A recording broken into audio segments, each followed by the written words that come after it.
Il n'y a pas de lit pour tes enfants dans le chalet. Nous avons donné leur chambre aux valises des enfants de ta sœur, a dit ma mère. 1 heure plus tard, ma sœur m'a envoyé un message par erreur, bien. Comme ça, ils ne peuvent pas venir. J'ai souri. Au lever du soleil, maman avait envoyé 23 messages vocaux. L'appel est arrivé à 16 heures, un vendredi. La veille du voyage au chalet. Et ma mère a prononcé sa phrase, avec l'efficacité d'une femme qui a déjà pris sa décision, et qui ne fait plus qu'informer.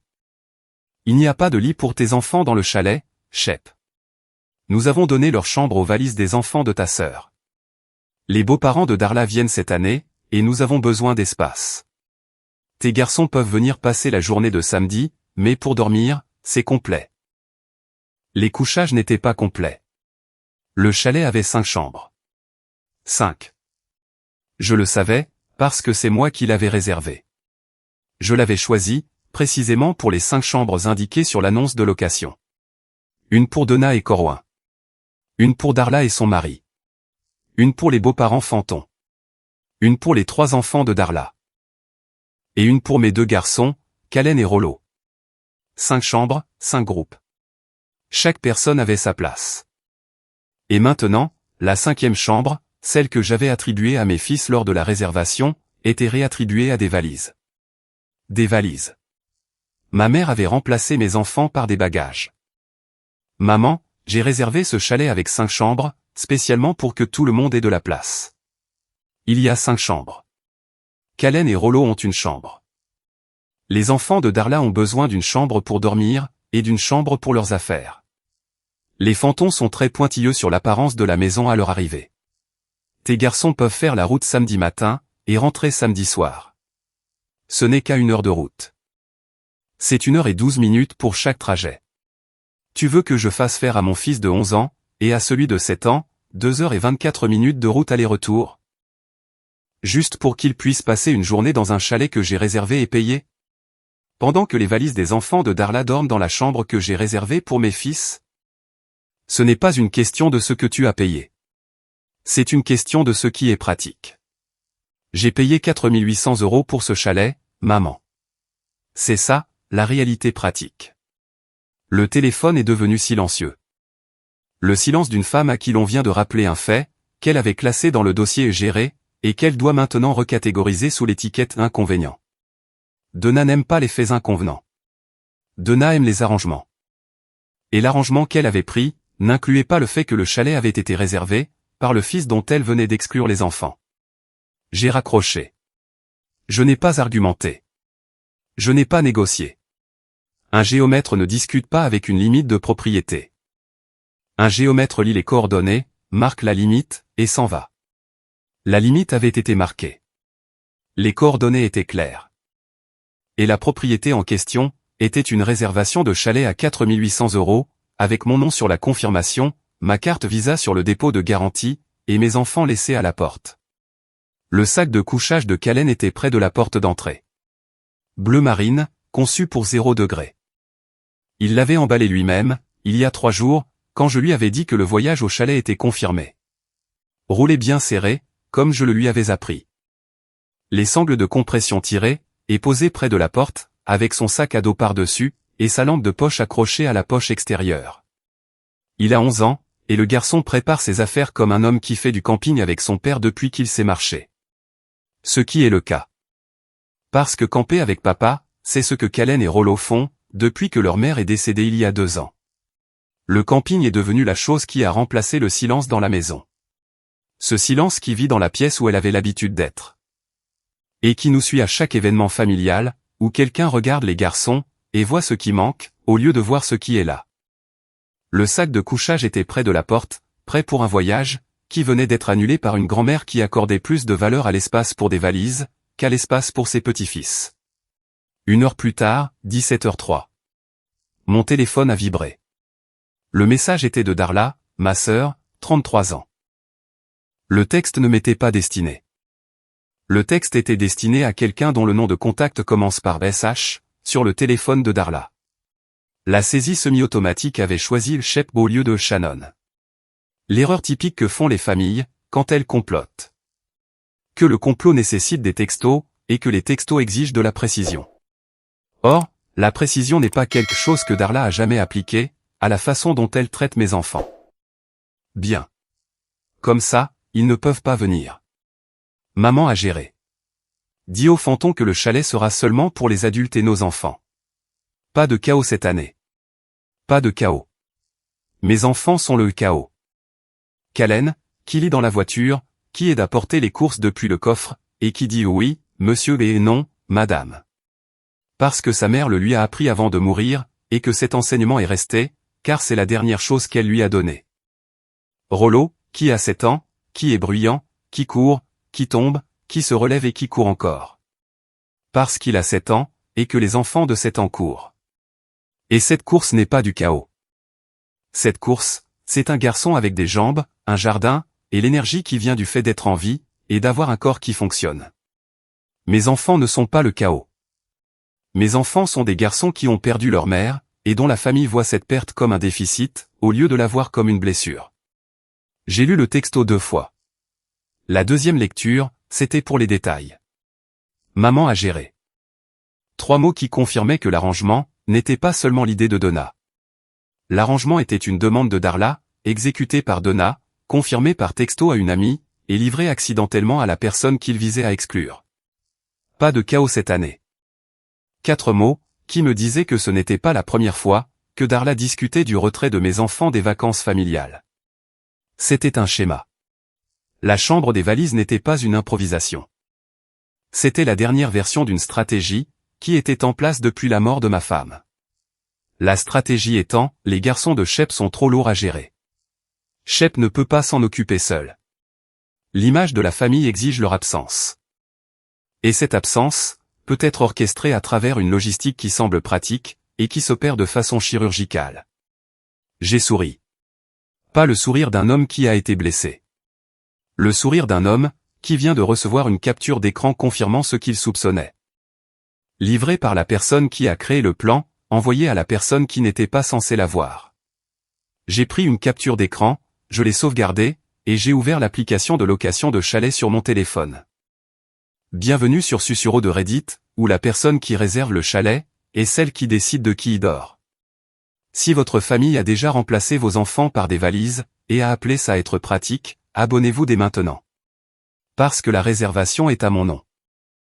Le dépôt de garantie est sur ma carte. Et d'ici 21h47 ce soir, le chalet n'existera plus, pour aucune des personnes dont le texto disait « bien ». Comme ça, ils ne peuvent pas venir. Je m'appelle Shep Aldan. J'ai 36 ans. Je suis géomètre pour le Blue Ridge Survey Group, à Greenville, en Caroline du Sud. Je mesure les limites de propriété, je trace les lignes de l'eau, je certifie les servitudes, et j'établis les limites légales des terrains pour le développement résidentiel et commercial. Mon salaire est de 72 000 € par an. Ma famille résume mon travail à se promener avec un bâton et un trépied. Comme si le trépied ne mesurait rien, comme si la promenade ne produisait rien. Et comme si l'homme, qui définit où une propriété commence et se termine pour le compter, ne comprenait pas où se trouvaient ses propres limites.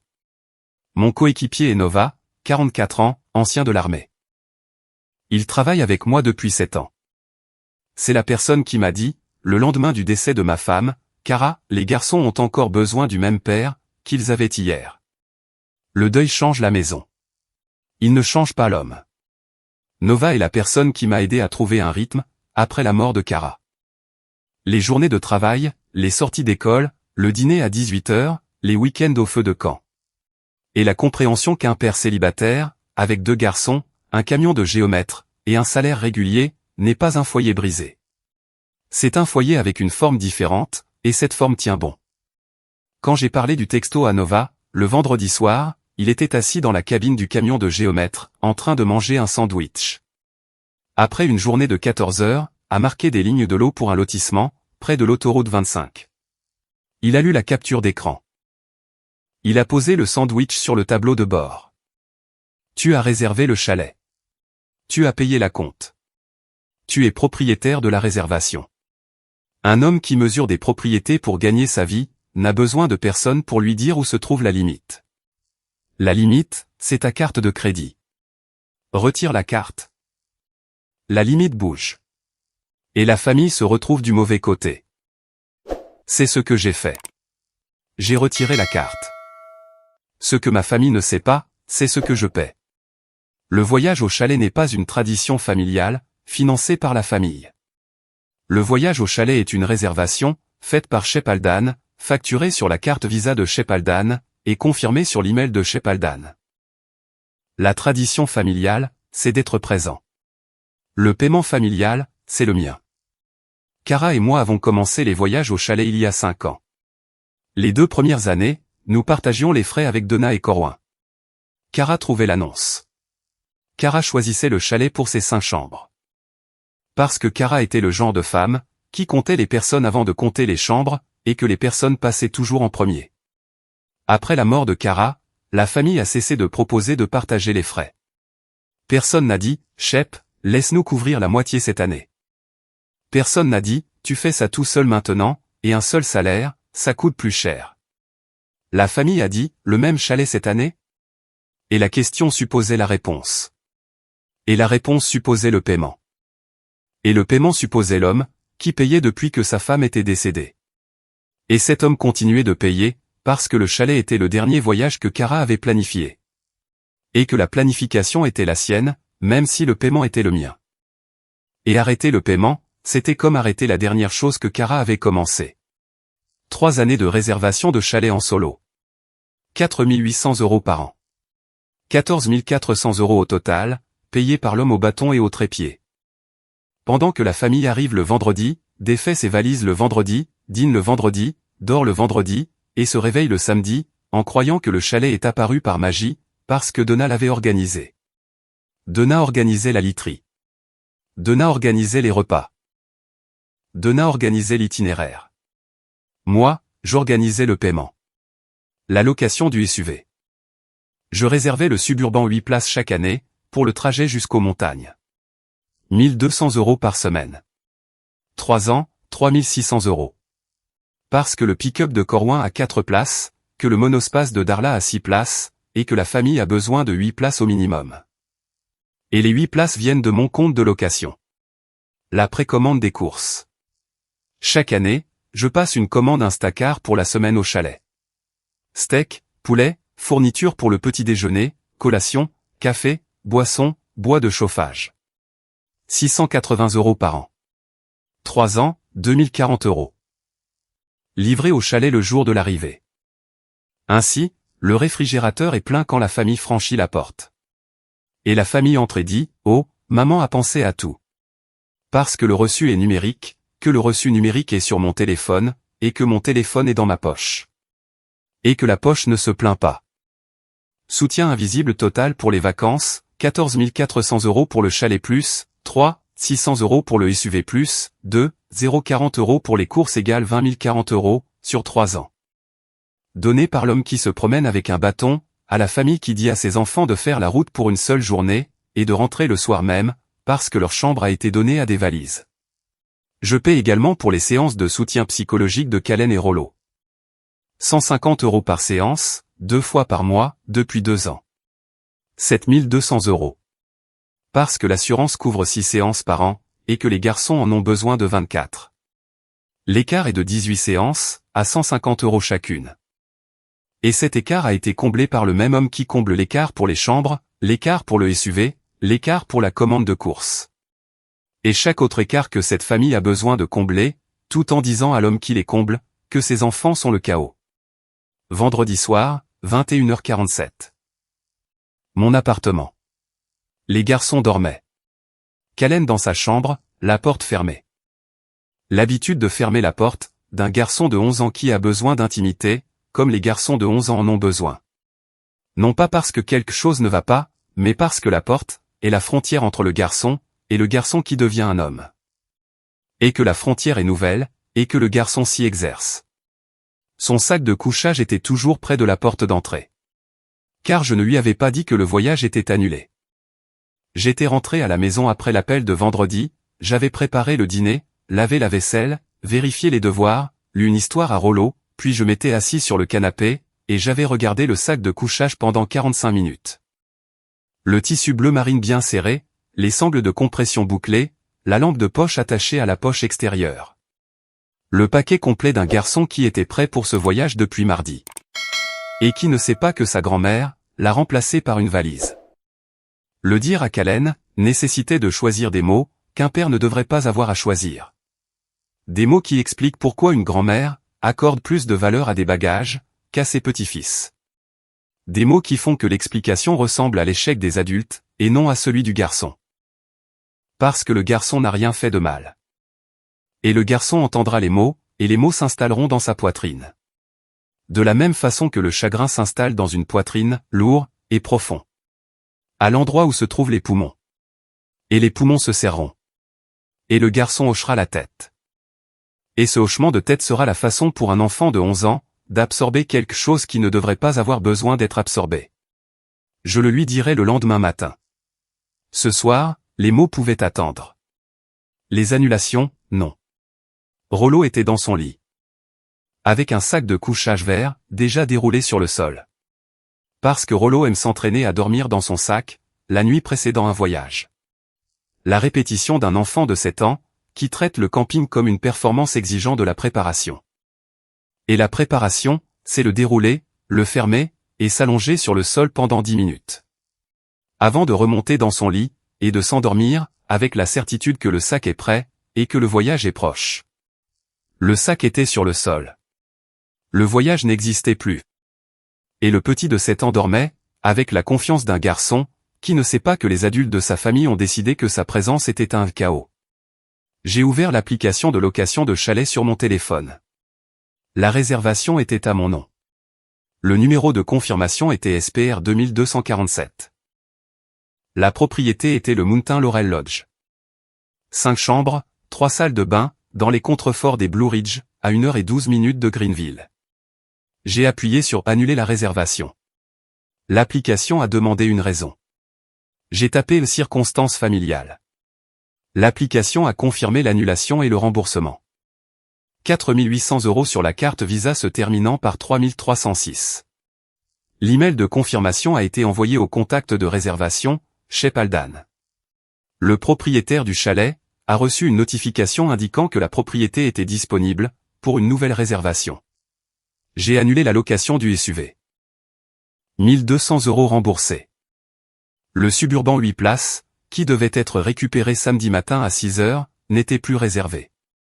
Et la famille qui avait besoin de 8 places, n'avait plus de véhicule fourni par l'homme, dont on avait dit aux enfants de rester sur la touche. J'ai annulé la précommande de course Instacar. 680 € remboursés. Les steaks, le café, et le bois de chauffage, qui devaient arriver au Mountain Laurel Lodge le samedi après-midi, n'arriveraient pas. Et le réfrigérateur, qui était censé être plein quand la famille entrerait, serait vide. Tout comme la chambre de mes fils au chalet, qui était vidée de tout. À l'exception des valises, appartenant aux enfants dont la mère avait texté « Bien. Comme ça, ils ne peuvent pas venir. » J'ai failli m'arrêter après les 3 annulations. Le chalet était parti. Le SUV était parti. Les courses étaient parties. Mais le sac de couchage de Callen m'a arrêté. Il était près de la porte d'entrée. Emballé, sanglé, et prêt. Le sac de couchage d'un garçon, qui attendait ce voyage avec impatience depuis 3 semaines. Et qui ne savait pas que sa grand-mère avait échangé sa chambre contre un espace de rangement. Ce sac de couchage représentait le poids d'une promesse que j'avais faite, nous allons au chalet, mon grand. Le même chalet, la même chambre, la même semaine. La promesse avait été brisée par une femme, qui ne l'avait pas faite. Et par une sœur, qui avait texté une amie, pour célébrer cette rupture. Le sac de couchage méritait un voyage. J'en trouverai un autre. J'ai failli appeler Donna à 22 h. Le numéro était dans mon téléphone, les mots étaient chargés. Et la colère, était cette colère nette et précise d'un homme qui vient d'annuler 6 680 € de réservation, parce que sa mère a choisi des valises plutôt que ses petits-fils. Mais la lumière de la chambre de Rollo m'a arrêté. Il l'avait allumée, de la façon dont les enfants de 7 ans allument la lumière quand ils se réveillent la nuit, et qu'ils ont besoin que la pièce ne soit pas dans le noir. Et la lumière sous la porte avait la forme d'un garçon, qui a encore parfois besoin que la lumière soit allumée, parce que l'obscurité lui rappelle la nuit, où sa mère n'est pas rentrée de l'hôpital. Et la lumière était plus importante que le coup de fil. Et le coup de fil pouvait attendre le matin. Et le matin arriverait avec 23 messages vocaux, une grand-mère sur mon Porsche, et une confirmation d'annulation qui expliquerait tout. J'ai failli répondre au texto de Darla. La capture d'écran du « bien », comme ça, ils ne peuvent pas venir, était sur mon écran, et la réponse prenait forme « j'ai reçu ton texto ». Il n'était pas pour moi, mais il parlait de moi. Et le chalet que tu célébrais n'est plus disponible. Mais le texto aurait été un avertissement. Et les avertissements donnent aux gens le temps de se regrouper. Et se regrouper, c'est ce que fait Darla, quand le plan est exposé. Elle se regroupe. Elle recadre les choses. Elle raconte une histoire différente. Je n'ai pas envoyé de texto. J'ai laissé l'email d'annulation raconter l'histoire. L'email arriverait dans la boîte de réception de Donna, quand elle vérifierait son téléphone le matin. Et l'email serait le déclencheur de 23 messages vocaux remplis de panique. Bienvenue à nouveau sur Susuro de Reddit. Si vous avez été le père qui a réservé le chalet, payé la compte, loué le SUV, commandé les courses, et à qui l'on a dit que vos enfants pouvaient faire l'aller-retour pour la journée, parce que leur chambre avait été donnée à des valises. Abonnez-vous. Parce que le chalet est annulé, le SUV est rendu, les courses n'arriveront pas. Et le sac de couchage près de la porte, va trouver un autre voyage. Samedi matin, 4h30. Donna a vérifié son téléphone. Donna vérifie toujours son téléphone à 4h30 le matin du départ pour le chalet. Parce que les matins de chalet exigent de la coordination. Que la coordination exige Donna. Et que Donna exige le téléphone. Le téléphone est l'instrument à travers lequel Donna gère la famille. De la même façon qu'elle gère chaque événement, par des itinéraires, des calendriers, des listes. Et avec la conviction que si elle contrôle le planning, elle contrôle le résultat. L'email de confirmation d'annulation, envoyé par la société de location de chalet, était dans sa boîte de réception. Envoyé à 21h47 la nuit précédente. L'email était adressé au contact de réservation, Shep Aldan. L'email indiquait que la réservation pour le Mountain Laurel Lodge avait été annulée, par le titulaire du compte. Et que la compte de 4 800 € avait été remboursée sur la carte enregistrée. L'email incluait une phrase à la fin, « Nous sommes désolés de vous voir partir. La propriété est maintenant disponible pour une nouvelle réservation. » La propriété était disponible. Pour être de nouveau réservée, par quelqu'un d'autre, au prix de quelqu'un d'autre. En pleine haute saison, dans les contreforts des Blue Ridge. Là où la disponibilité d'un chalet un samedi matin, est le genre de chose qui disparaît en quelques minutes, et non en quelques heures. Et les minutes s'écoulaient depuis 21h47. Les heures, quant à elles, s'élevaient maintenant à 7. Et le chalet était parti, de la même façon qu'un point de repérage de géomètre disparaît. Quand le marqueur a été retiré, les coordonnées existent toujours, mais la revendication n'est plus valable. Les messages vocaux ont commencé à 4h33. 23 au total. Livrés entre 4h33 et 5h44. Chacun, progressivement plus long, progressivement plus fort. Et progressivement plus proche de la réalisation, que les vacances qu'elle avait organisées, étaient des vacances qu'elle n'avait jamais payées. Les notes traçaient une courbe, allant de la confusion, à l'irritation, à la colère, puis à la panique. Et pour finir, au désespoir très spécifique, d'une femme qui a organisé un événement, et qui regarde l'organisation s'effondrer.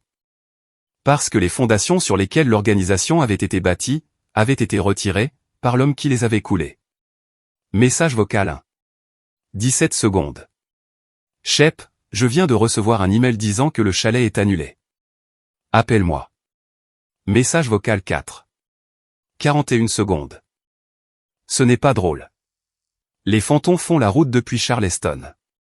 Ils sont partis à 4 heures du matin. Corwin a déjà chargé le pick-up. Rappelle-moi tout de suite. Message vocal 9. 1 minute 12 secondes. Shep, je ne sais pas ce que tu essaies de prouver, mais il y a 11 personnes qui dépendent de ce chalet. Tu ne peux pas annuler des vacances en famille, à cause d'une attribution de chambre. C'est puéril. Message vocal 14. 2 minutes 8 secondes. Ton père est furieux. Darla est au téléphone avec l'entreprise du chalet, et ils disent que le titulaire du compte a annulé, et que le titulaire du compte, c'est toi. Comment ça se fait que ce soit toi? C'est moi qui ai réservé ce chalet. J'ai pris les dispositions. J'ai appelé le propriétaire. Et il dit que le paiement, l'acompte et la confirmation sont tous à ton nom. Je ne comprends pas, Shep. Je ne comprends pas comment le paiement est à toi. Message vocal 17:44 secondes. Je viens chez toi. Ne pars pas. Nous devons parler de ça en face à face. Message vocal 23. 2 minutes 31 secondes. Shep, ça fait 1 heure que j'appelle. 22 messages. Tu n'as pas répondu à un seul. Je conduis vers ton appartement en ce moment même avec ton père. C'est une affaire de famille. Les fantômes sont sur la route. Darla est en larmes. Et tu es assis dans ton appartement. Avec le chalet sur ton téléphone, la carte de crédit dans ton portefeuille, et le pouvoir de régler ça en 30 secondes, si tu prenais juste la peine de répondre. C'est ça que je veux dire, quand je parle de structure. Shep. C'est exactement ce que je veux dire. Ta mère t'appelle 22 fois et tu ne réponds pas, parce que tu veux faire passer un message. Et ce message coûte ses vacances à cette famille. Kara aurait répondu. Kara aurait géré ça. Message vocal 23. Kara aurait géré ça. La femme décédée, invoquée comme un outil de gestion. La femme qui avait choisi le chalet, comptait les personnes, et s'était assurée que chaque enfant ait une chambre. La femme dont l'attribution des chambres avait été annulée par Donna, 3 ans après sa mort. Invoquée maintenant, comme la personne qui aurait obéi à ce changement. Qui aurait répondu au téléphone, réglé le problème, et ravalé l'exclusion de ses propres enfants. Parce que c'est ce que Donna croit, que Kara aurait fait. Donna a tort. Kara ne l'aurait pas ravalé. Kara aurait mis la table pour 10, et non pour 8. Et la table aurait eu 10 chaises, 10 assiettes, et 10 serviettes. Et les fantômes se seraient assis à côté de Rollo. Et Rollo leur aurait cassé les oreilles en parlant de dinosaures. Et les fantômes auraient adoré ça. Parce que c'est ce que Kara créait, dans chaque pièce où elle entrait. Une pièce où tout le monde avait sa place. J'ai écouté les 23 messages, à 5h30 du matin. Assis sur mon canapé, avec le téléphone sur haut-parleur, et le sac de couchage visible à travers la porte du salon. J'ai écouté de la façon, dont j'écoute un rapport de divergence de relevé au travail. Depuis le début. Chaque note documentée. Chaque escalade suivie. Chaque changement de ton catalogué. Le passage de « Appelle-moi » à « Je viens chez toi » a pris 71 minutes et 22 notes sans réponse. Et le passage de « J'ai réservé ce chalet » à « Le paiement est à toi » a pris 14 messages vocaux. Et ce fut la première reconnaissance honnête que Donna ait faite en 3 ans, à savoir que le chalet n'est pas le sien. Le chalet n'a jamais été le sien. Et la femme qui a organisé l'itinéraire n'a pas organisé le paiement. Et le paiement est le seul arrangement qui compte, quand l'arrangement est annulé. Samedi matin, 5h48. Les coups frappés à ma porte d'entrée étaient les coups de Donna. Les coups d'une femme, qui était réveillée depuis 4h30, qui conduisait depuis 5h15. Qui composait des messages vocaux depuis 71 minutes, qui n'avait plus de mots enregistrés. Et qui se tenait maintenant sur un porche, avec son mari derrière elle, le lever du soleil à 10 minutes de là. Le chalet à 1h12 au nord. Et le chalet n'étant plus le sien. J'ai ouvert la porte. Donna était sur la marche, dans ses vêtements de voyage. La tenue qu'elle porte pour les voyages au chalet. Pantalon en lin, gilet, le sac en toile qu'elle apporte avec son itinéraire, ses listes, ses lunettes de lecture. Et la conviction que les vacances se déroulent bien, parce que c'est elle qui les organise.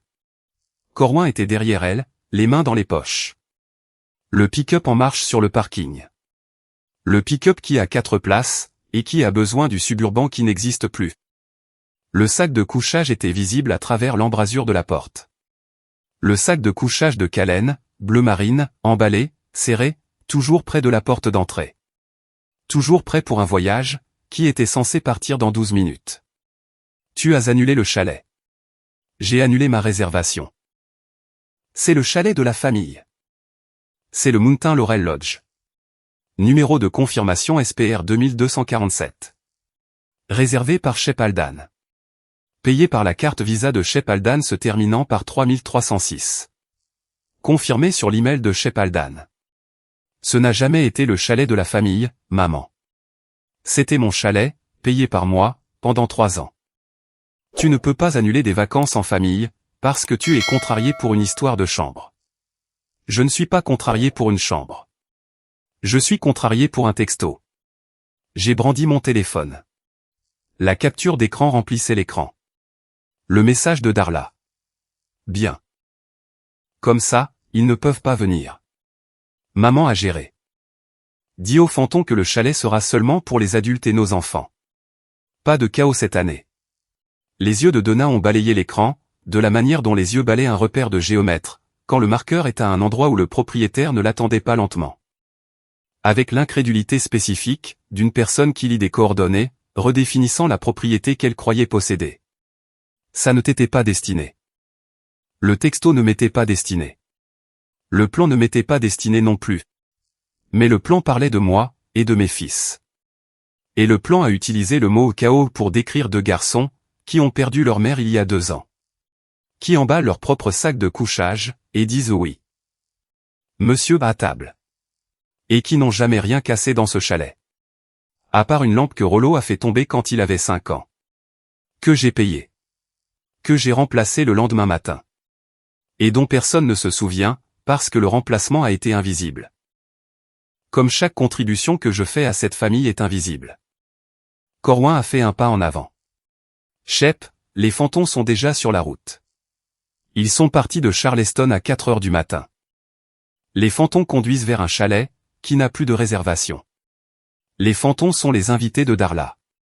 Darla peut leur trouver un chalet. Darla peut le réserver. Darla peut le payer. Et Darla pourra expliquer aux Fantons pourquoi le chalet initial a été annulé. Ce qui l'obligera à leur montrer le texto. Ce qui l'obligera à admettre que le plan était d'exclure 2 enfants de vacances familiales, pour que les Fantons puissent passer un week-end civilisé. Et je ne pense pas que les Fantons soient le genre de personnes qui considèrent qu'exclure des enfants est une chose civilisée. La main de Donna s'est posée sur la rambarde du porche. Elle l'a agrippée. Laisse-moi te donner les chiffres, maman. 3 ans de réservation de chalet, 4 800 € par an, 14 400 € de la part de l'homme qui se promène avec un bâton. 3 ans de location de SUV, 1 200 € par an, 3 600 €. 3 ans de précommande de course, 680 € par an. 2 040 €. Total, 20 040 €. Depuis le compte du géomètre, vers les vacances familiales, dont les enfants du géomètre viennent d'être exclus. J'ai brandi la capture d'écran une fois de plus. Et ceci, maman a géré. Tu as géré, maman. Tu as géré l'exclusion. Tu as géré la réattribution des chambres.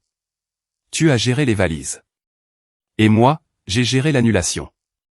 Nous avons tous les deux géré quelque chose. La différence, c'est que la mienne avait un reçu. Donna s'est assise sur la marche du porche. Elle ne s'est pas effondrée. Elle s'est assise. La descente contrôlée d'une femme, dont les jambes ont décidé que rester debout était terminé.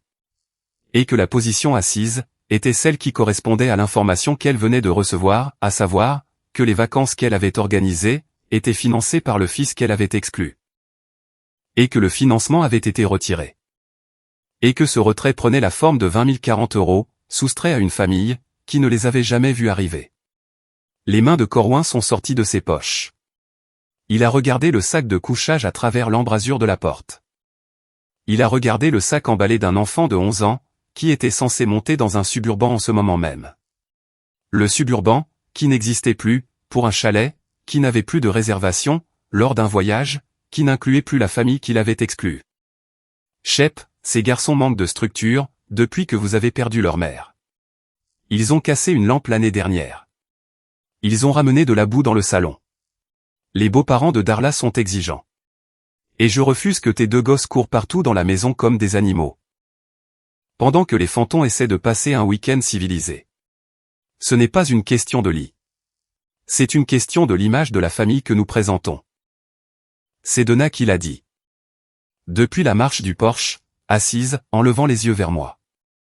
Et ce regard levé, était la première fois que Donna levait les yeux vers moi en 36 ans.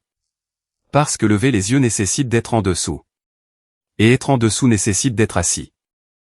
Et être assis nécessite le genre d'effondrement qui se produit quand une femme a perdu le chalet et la supériorité morale au cours de la même matinée.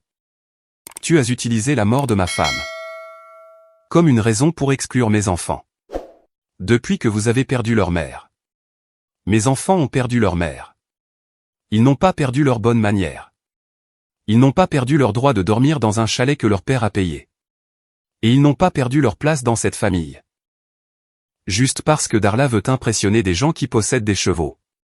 Kara aurait été dans ce chalet. Kara aurait été dans cette chambre. Et la chambre que tu as donnée à des valises. Est la chambre dont Kara aurait fait la pièce la plus chaleureuse de la maison. Parce que c'est ce qu'elle faisait. Et elle n'est plus là pour le faire. Et la famille, qui aurait dû combler ce vide, a choisi de passer par-dessus. Corwin a regardé le sol. La confirmation du chalet est à mon nom. L'acompte a été versé avec ma carte. La réservation a été annulée à 21h47. Il n'y a pas de chalet. La phrase qui tue a atterri sur la marche du porche. De la façon dont les piquets d'arpentage s'enfoncent dans un sol meuble, droit, ancré, et marquant un point qui ne peut être déplacé par une simple opinion. C'est le dernier chalet. Le dernier SUV. La dernière commande de course. Le dernier euro invisible, de l'homme avec un bâton, à la famille qui qualifie ses enfants de chaos, sa femme de prétexte. Et son travail de blague. Mes fils ne sont pas le chaos. Mes fils sont des garçons. Et les garçons partent camper ce week-end. Pas dans un chalet avec 5 chambres. Dans un parc d'État. Avec une seule tente. Parce que la tente n'a pas d'attribution de chambre. La tente n'exclut personne. Et la tente m'appartient. Donna a cherché son téléphone. Je vais appeler Darla. Nous mettrons tes garçons dans leur chambre. Nous déplacerons les valises dans le couloir. Réserve à nouveau le chalet, simplement. Le chalet avait 5 chambres. Maman. 5. Chaque personne avait sa place. Et tu as choisi des valises plutôt que mes fils, parce que Darla te l'a demandé. Et Darla te l'a demandé, parce que les fantômes venaient. Et les fantômes venaient dans un chalet, que j'ai payé. Et l'homme qui a payé pour ça était l'homme à qui on a dit, que ses enfants pouvaient faire la route pour la journée, et rentrer le soir même. Les mathématiques sont claires. 5 chambres, 2 garçons, 0 lit pour eux. Et le 0 était le chiffre que tu as choisi. J'ai choisi un autre chiffre. J'ai choisi le remboursement. Ils sont partis. Donna d'abord. Lentement. La démarche d'une femme, dont l'itinéraire a été annulé. Corwin derrière elle, les clés à la main, le pick-up sur le parking. 4 places dans la cabine. Et 0 chalet dans les montagnes. Et 0 suburban au comptoir de location. Et 0 course dans un réfrigérateur qui resterait vide. Les répercussions ont été logistiques et sociales. Et elles sont arrivées, dans l'ordre où les vacances s'effondrent, lorsque la personne qui les a financées se retire. Le transport en premier. L'hébergement en deuxième. La nourriture en troisième. Et la réputation en dernier. Le comptoir de location de SUV d'entreprise a ouvert à 7 h, le samedi. Corwin est arrivé à 7h15, s'attendant à récupérer le suburban 8 places. L'associé au comptoir a vérifié le numéro de réservation. Et l'a informé que la réservation avait été annulée la veille à 21h52, par le titulaire du compte. Corwin a demandé qui était le titulaire du compte. L'associé a répondu, Aldan. Corwin s'est tenu au comptoir pendant 12 secondes. C'est le temps qu'il faut à un homme à la retraite, pour comprendre, que son fils paie depuis 3 ans pour le véhicule qui emmène la famille à la montagne. Et que ce véhicule n'est plus disponible. Et que les montagnes sont à 1h12 de là. Et que le pick-up à 4 places, sur le parking, ne peut pas transporter 11 personnes. Et que 11 personnes étaient le nombre de personnes, qui dépendaient de l'homme avec le bâton. Les fantômes sont arrivés au Mountain Laurel Lodge à 11 h, le samedi. Le chalet avait été réservé de nouveau, par une famille de Charlotte. Qui avait trouvé la disponibilité en ligne à 22 h le vendredi. 13 minutes après mon annulation. La famille de Charlotte déchargeait des glacières et des valises, quand Don Fanton s'est engagé dans l'allée en gravier. Don a appelé Darla depuis l'allée. Darla a appelé Donna. Donna m'a appelé. Je n'ai pas répondu. Les Fantons ont conduit jusqu'à un hôtel à Brevard, et ont pris une chambre à 289 € la nuit, pour 2 nuits. Et les 2 nuits ont coûté 578 €. Et ces 578 € étaient le prix du week-end civilisé que Darla avait organisé, en excluant 2 garçons d'un chalet qui n'existait plus. Parce que le père des garçons l'avait annulé. Et l'annulation était la chose la plus civilisée que quiconque dans la famille ait faite de toute la semaine. Darla m'a appelé le samedi après-midi. J'ai répondu, une fois. Tu as ruiné tout le voyage. Tu m'as texté et bien, comme ça, ils ne peuvent pas venir. J'ai texté annulé à la société de location. Nous avons tous les deux envoyé des messages. La différence, c'est que le mien était intentionnel. Les Fantons sont à l'hôtel. Ils ont conduit 4 heures pour rien. Don est furieux. Don a conduit 4 heures vers un chalet, dont mes fils ont été exclus. Don a mangé mes courses pendant 3 ans, et il ne connaît même pas mon prénom. Et la fureur de Don est dirigée vers la mauvaise personne. Parce que la personne qui a annulé le chalet n'est pas la personne qui a exclu les enfants. La personne qui a exclu les enfants est la personne dont le téléphone a complété automatiquement le mauvais nom. Darla n'a plus appelé. Don Fanton a appelé Darla le dimanche matin, depuis le hall de l'hôtel. Il a demandé toute l'histoire. Darla a fourni une version qui omettait le texto. Don a demandé directement, pourquoi le chalet a-t-il été annulé? Darla a dit que c'était un malentendu avec la réservation. Don a demandé, qui a réservé le chalet? Darla a répondu, ma mère. Don a appelé Donna. Donna, sous la pression d'une question, posée par un homme dont elle valorise l'opinion sur les élevages de chevaux plus que les sentiments de son propre fils, a dit la vérité. Shep l'a réservé. Shep a payé pour ça chaque année. Don a demandé pourquoi Shep avait annulé. Donna a répondu qu'il était contrarié, à cause de l'attribution des chambres. Don a demandé quelles étaient les attributions de chambre. Donna a expliqué. Don a demandé, vous avez donné la chambre de ses enfants, à des valises. La question contenait sa propre réponse. Don et Beverly Fanton ont quitté l'hôtel le lundi matin, et sont rentrés à Charleston. Et ce trajet fut le dernier trajet que les Fantons feraient, pour un événement de la famille Haldane. Parce que les Fantons élèvent des chevaux. Et les chevaux nécessitent des soins. Et les soins nécessitent de l'attention. Et les Fantons venaient de voir ce qui arrive à une famille, qui ne prête pas attention aux personnes qui portent la charge. Le groupe de discussion familiale est resté silencieux pendant 11 jours. Le 12e jour, Corwin a envoyé un message, nous devrions parler en famille. Personne n'a répondu pendant 6 heures. Puis Darla a tapé, d'accord. Mais pas à l'appartement de Shep. Quelque part de neutre. Le mot neutre était le mot qui m'indiquait que Darla avait compris pour la première fois que mon appartement était mon territoire. Et que mon territoire avait une frontière. Et que la frontière, c'était la carte de crédit, le sac de couchage, et la porte d'entrée, qui se ferme quand je décide de la fermer. Personne n'a répondu au message de Darla. La conversation est redevenue silencieuse. Le silence avait la forme d'une famille, qui avait été organisée autour de l'argent et du travail d'une seule personne. Et qui était maintenant désorganisée, par l'absence des deux. Samedi soir. Parc d'État de Jones Gap. À 40 minutes de Greenville. J'avais réservé un emplacement de camping le vendredi soir, à 22h15. 28 minutes après avoir annulé le chalet. L'emplacement 17, à Jones Gap. Un emplacement accessible à pied, niché entre 2 pruches, au bord de la rivière Middle Saluda. La réservation coûtait 28 € la nuit, pour une nuit. 28 €. Le chalet avait coûté 4 800 € pour la semaine. L'emplacement de camping coûtait 28 € pour la nuit. La différence entre les deux chiffres est la différence entre des vacances qui excluent vos enfants, et une nuit qui les inclut. Et ces 28 € étaient le meilleur argent que j'ai dépensé en 3 ans. Nous y sommes allés le samedi matin. Après que j'ai annoncé aux garçons que le voyage au chalet était annulé, et que le voyage en camping était maintenu. Je n'ai pas expliqué pourquoi. J'ai dit, changement de programme. Nous campons à Jones Gap à la place. Callen a demandé, et le chalet? J'ai dit, le chalet n'a pas fonctionné. Le parc d'État, si. Callen a hoché la tête. Il a 11 ans. Et il comprend que n'a pas fonctionné, est une phrase qui contient une histoire plus longue. Et l'histoire plus longue arrivera, quand il sera prêt. Et il n'est pas prêt à 11 ans. Et il n'a pas besoin de lettres. Il a pris son sac de couchage près de la porte d'entrée, et l'a porté jusqu'au pick-up.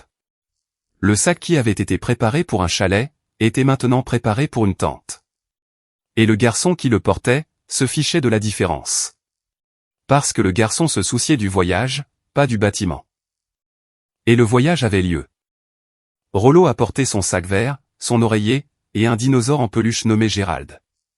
Qu'il a depuis l'âge de 3 ans. Et que Kara lui a donné, la semaine avant le diagnostic. Et Gérald participe à tous les voyages. Parce que Gérald est la dernière chose que Kara a choisie pour Rollo. Et le choix se trouve dans les coutures. Et les coutures sont dans le pick-up. Et le pick-up se dirige vers un parc d'État, où le dinosaure dormira dans une tente. Et la tente sera suffisante. L'emplacement était le numéro 17. Niché entre les deux pruches, au bord de la rivière Middle Saluda. La tente était un dôme pour 4 personnes, que j'avais acheté quand Callen avait 6 ans. Et qui avait servi à tous les voyages de camping depuis. La même tente où Kara avait dormi, lors du dernier voyage de camping avant le diagnostic. La tente, où les sacs de couchage s'alignaient en rang. Où la lampe de poche était suspendue à la boucle centrale. Et où la rivière semblait assez proche pour être touchée, mais assez loin pour qu'on puisse dormir. Callen a installé son sac de couchage en premier. Bleu marine. Conçu pour 0 degré. Il l'a déroulé au centre de la tente. L'endroit qu'il choisit toujours. Parce que le centre est l'endroit le plus chaud, et que l'endroit le plus chaud, était la place que sa mère avait l'habitude de prendre. Et maintenant, c'est le garçon qui la prend, parce que c'est le garçon qui garde le centre chaud. Rollo a installé son sac à côté de celui de Callen. Vert. Plus petit. Le sac d'un enfant de 7 ans, qui s'étale en dormant, et dont les pieds trouvent les jambes de son frère vers minuit. Et dont le frère ne bouge pas.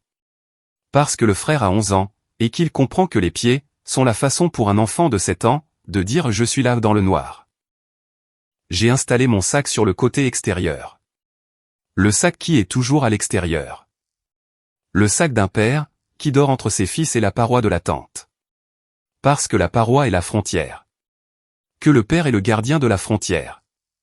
Et que la frontière est la chose qui sépare l'intérieur, de l'extérieur. Et l'intérieur est à lui.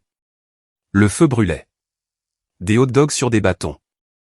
Callen tenait le sien au-dessus des braises, de la façon dont je le lui avais appris, avec un angle, pas directement dans la flamme, en le tournant toutes les 15 secondes pour une cuisson uniforme. Rollo tenait le sien trop près, et la peau noircissait d'un côté. Et il l'a mangé quand même. Parce qu'il a 7 ans. Et que les hot dogs noircis sont une caractéristique, pas un défaut. Papa, est-ce que c'est mieux que le chalet, a demandé Rollo. C'est différent du chalet. J'aime ce qui est différent. Il a mordu dans le hot dog. La rivière coulait derrière nous. Le feu crépitait. Les sacs de couchage étaient dans la tente, déroulés et prêts. Et les sacs de couchage n'avaient pas d'attribution de chambre. Parce que les sacs de couchage n'ont pas besoin de chambre. Les sacs de couchage ont besoin d'un sol, d'une fermeture éclair, et d'une personne à l'intérieur. Et les personnes étaient là. Tous les 3. Sur un emplacement de camping, dans les contreforts des Blue Ridge. Un samedi soir, dans une tente qui n'avait pas 5 chambres, mais qui avait un sol, 3 sacs, et 0 valise. Et le bruit d'une rivière, qui n'en avait rien à faire des fantômes, ni de la belle vaisselle, ni de l'image de la famille que nous présentons. Le sac de couchage de Callen était au centre. Le sac qui avait été près de la porte d'entrée. Emballé et prêt pour un chalet, qui avait choisi des valises plutôt que lui. Le sac était là maintenant. Le garçon était là maintenant. Et cela était bien suffisant. Bienvenue à nouveau sur Susurro de Reddit. Si cette histoire vous a rappelé que la personne qui paie le chalet, décide de qui y dort. Et qu'un sac de couchage n'a pas besoin d'une chambre pour se sentir chez soi. Partagez-la ce soir. Abonnez-vous, laissez un commentaire, et dites-moi, votre famille a-t-elle déjà choisi des bagages, plutôt que vos enfants? On se retrouve dans la prochaine vidéo.